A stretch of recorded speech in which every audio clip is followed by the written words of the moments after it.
বেলঘরিয়া দুষ্কৃতী হামলায় নিহত তৃণমূল কর্মী, নাম রেহান খান। আর এই ঘটনার যে সিসিটিভি ফুটেজ সামনে এসেছে সেখানে দেখা যাচ্ছে সাদা জামা পরে মুখে হাত দিয়ে রেহান খান এবং তার পেছনেই রয়েছেন তার বন্ধু বান্ধব ও সঙ্গীরা। স্থানীয় সূত্রে জানা যায় রেহান খান তৃণমূল কর্মী।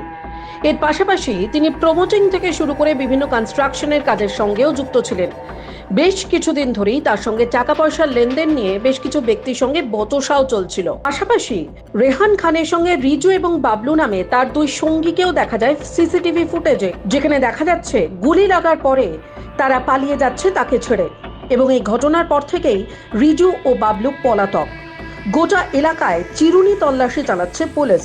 এর পেছনে কারা যুক্ত এবং টাকা পয়সা নিয়ে বচসার জন্যই কি এই ঘটনা, তাও খতিয়ে দেখছে পুলিশ। খতিয়ে দেখা হচ্ছে সিসিটিভি ফুটেজও। গুলি লেগেছে ওটা আমরা জানতে পেরেছি, বাকি কে করেছে কি হয়েছিল ইনভেস্টিগেশনের তদন্ত সাপেক্ষে আছে।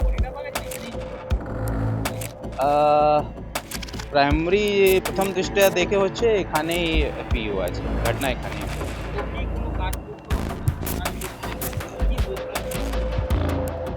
না, জেনারেলি এখানে বসে আপনার গল্প করছিল, একটা মদের বোতলও পেয়েছে, মেবি মদ খাচ্ছিল বা ওটা হবে। জেনারেলি ওনারা প্রমোটিং ওরই করে যা ওনার ফ্যামিলি মেম্বার।